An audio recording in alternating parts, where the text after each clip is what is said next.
to Jannah.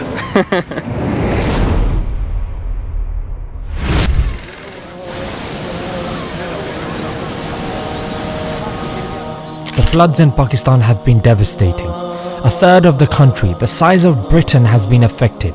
I'm working with One Ummah who have a 100% donation policy and are currently on the ground to ensure your money is spent well. Donate via the link below.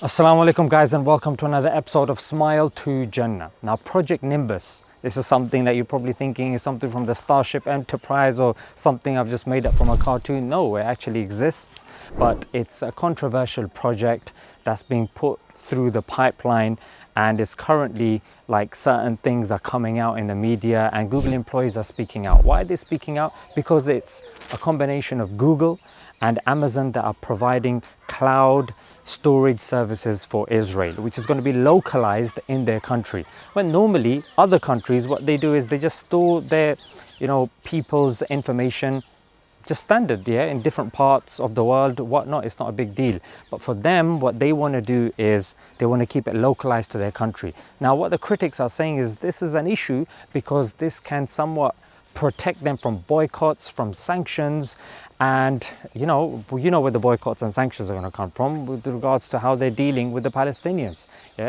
So in terms of that is going to become an issue, especially when it comes to international kind of reprisal. So they're obviously going to be trying to protect themselves from that. And what's worrying here is, look, if it's a corporation and democratic, people can speak out like corporations say, then surely people should be speaking out, and people are. In fact, this lady, her name is, let me check, I keep forgetting her name, Ariel Corin. She's a Jewish lady, and she spoke out against this. And you know what she was told? Either move to Brazil or deal with it. And now, that was one headline, and now recently she's left. She's left because there was this big petition to keep her in, and she said that it become like a very hostile working environment, so she's left.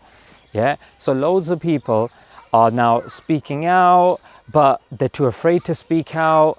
So it's done through kind of petitions and stuff like that, but they kept keeping it very tight-lipped. But the consequences of this is dire, because now some are even saying, because the details of this hasn't fully come out. So some are saying that Google's even going to be supplying artificial intelligence software to them. Again, they're going to be used against the Palestinians, because that's what it is, encroaching in their lands. So the question is now, is Google and Amazon now going to be held responsible for this, for the plight of the Palestinians as well? Is this the trajectory that the corporations are now taking? Only time will tell. But this is not the first time this has happened. There was something called Project Maven, where Google again was helping the United States government and military refine their drone technology so they can kill people. Of course, we know where a majority of the people were being killed using drone technologies in the Middle East. And most people that are dying or were dying or are dying, they were mostly civilians, and it was increasing extremism. These are again all in studies and discussions that have already taken place. There's nothing new here. But alhamdulillah, from what we know, Google, from the pressure if it's of its employees, then retracted that. So we're saying and we're hoping that Google will do the same when it comes to this as well, because supporting Israel is never going to be a good thing.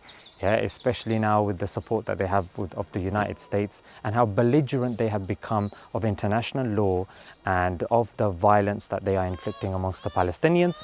Even that child is feeling the pinch as well. May Allah make it easy, and let's leave it there, guys. Until next time, Assalamu alaikum.